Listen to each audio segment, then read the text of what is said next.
Hello my darlings, let's talk about the last 5 masks I have been. They're all from KBEAUTY and I have been using them with the aim to review them for my masking club series. This is a series I started earlier this year in the hope and with the intention that you will mask a little bit more, just like IJ.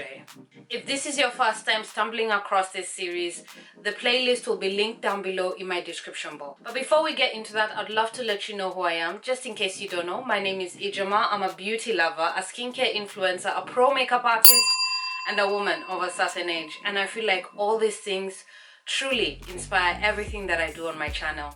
Let's start with a oldie but a goodie. This is a product that I used a long time ago, and when I was KBEAUTY shopping a few months ago, I thought, you know what? It's time to try it again, see if you love it, and review it for the Masking Club series. The mask in question is the Iunik Propolis Vitamin Sleeping Mask. A lovely product. I still love it. It's still doing everything that it did for me back then. It's been such a long while since I've used it. I would say about 4 to 5 years, and it has still impressed me. Now, the two strengths of this product that make me love it so much is when I first met this product, this is the product that made me realize how my skin thrives with propolis, with honey. Anything honey, anything propolis, my skin loves. This is also one of the only products that I can use that has niacinamide. My skin is niacinamide sensitive. This has niacinamide and it doesn't break me out. Now, the next mask is also a sleeping mask, so let me just share my 2 cents about them. I see overnight masks as glorified moisturizers. It's a really fancy name for moisturizer. If an overnight mask does not have an active, let's say an AHA, a BHA, or even a retinol, to me it's just a really great moisturizer. Back to the Propolis sleeping mask. Fantastic. It is something I would recommend for almost all skin types. I have gone through this quite quickly. I feel like the tube is almost empty. I've loved every moment of it. It feels beautiful on the skin. It just glides. It's not too heavy. It works with simple routines, busy routines, and I've also used it as a day moisturizer. Very soothing, very healing. Love. As the name suggests, this mask does have propolis. It also has centella, niacinamide, quite a few extracts such as sea buckthorn and aloe, lots of emollients made from olive oil and glycerin, and there's alitonin. As I said, a really good glorified moisturizer. I definitely recommend it. I give it a solid 4 out of 5. I never give anything 5 out of 5 because there's no such thing as perfection. This is good. Next up is the Sulwashoo Overnight Vitalizing Mask. Once again, this has honey in it, and that's why I like it. That's why I'm smiling. In fact, this is my 2nd tube. It was love at first use. This is just like the first mask I talked about, very soft on the skin, emollient enough, not too heavy. I have used it during the day, I have used it in the evening. Soothing, just a gorgeous thing. Another thing that makes me really like this is that this is very heavy in extracts and essential oils. I have noticed over the years that my skin responds well to those ingredients, but in saying that, keep that in mind if you have sensitive skin, because I do know sensitive skin can break out from extracts and essential oils. I love it so much. I even have another one in backup. I have a feeling I'm going to love it even a little bit more as we get into the colder months. An easy recommendation for me. Let's get into some ingredients. The shea in this, which is a butter that my skin responds exceptionally well to. There's also glycerin, honey, lots of emollients and humectants, and some of the extracts in this are skullcap, walnut seed, peony, ginseng, and licorice. A solid 4 out of 5 from me and an easy recommendation. Most skin types will really like this. As I was really impressed with the overnight vitalizing mask from Sulwashoo, I decided to buy a few goodies from the brand, and that's why I got this. This is the clarifying mask, and unfortunately it did not live up to its sister's vibes. First off, it's a peel-off mask, and those are not really my type of masks. I don't enjoy the peeling sensation. I don't find it fun or anything like that. and even as I have used it on my skin, I've not done the peeling action. What I have done is just simply wet my skin with water and rinsed it off. I also feel like it didn't live up to its claims. It says it's meant to deeply cleanse the skin while minimizing the appearance of my pores.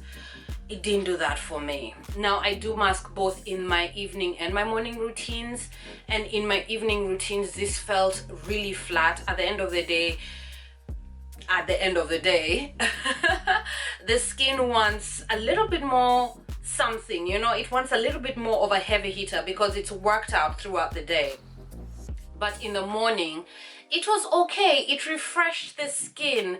The pores didn't look any more minimized, and it was a gentle enough cleanse to make me happy. In fact, I think the only highlight I can say about this mask is it has a very interesting medicinal herbal smell. That I like about it. But it's very in the middle of the road for me. It's not a strong recommendation from me.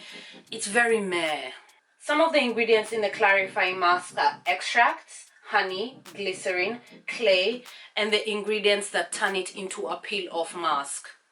It's nothing special. It should have been special considering that it has clay and honey, but I didn't really get what I needed from this mask. I'm giving it a 3 out of 5.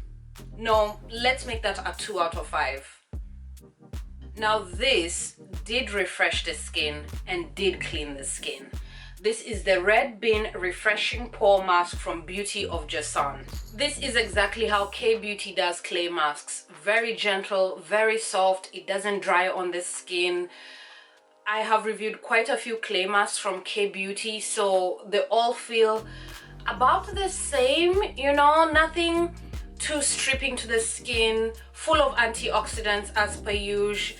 I have enjoyed this both in my morning and my evening routines, particularly in my morning routines. It's very soft and emollient on the skin, but it still does do a really good job in refreshing and cleaning the skin. Drier skin types will absolutely love this. I can attest to that. It is very emollient. All other skin types will enjoy it.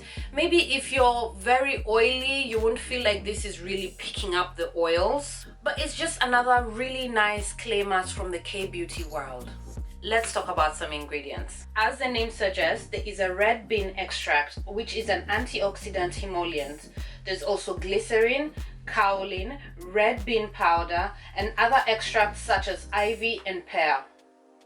There's also glycerin and olive oil derivatives. An easy 3 out of 5 from me. It's something I would recommend. It's not groundbreaking, but it's definitely not offensive. Last and certainly not least, this is a black tea mask pack from Heimish. Now, I have been lasting over this for quite some time. I have seen quite a lot of girls on the skincare community online having this in their routine and really talking highly about it. And that's what really influenced me to buy it. Unfortunately, I don't think I'm the target audience. Now, the brand says this mask is for acne-prone skin and for skin that is prone to getting puffy.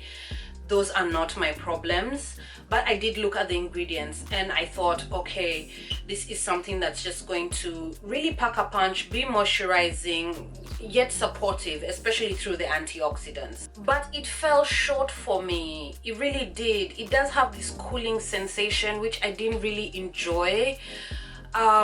As I said, I wanted a moisturizing mask out of this. I didn't feel like my skin was deeply moisturized, but I'm not going to be too harsh in reviewing this simply because I don't think I was a target audience. Now, one of the ingredients that really influenced me to buy this is the tea leaf water in this.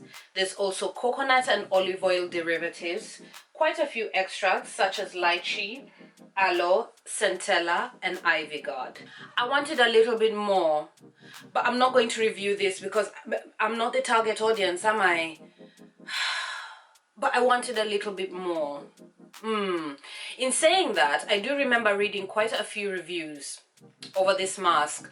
Those with puffy skin did feel like it helped their skin depuff. There are some people who have treated this as an overnight mask and woken up with beautiful skin.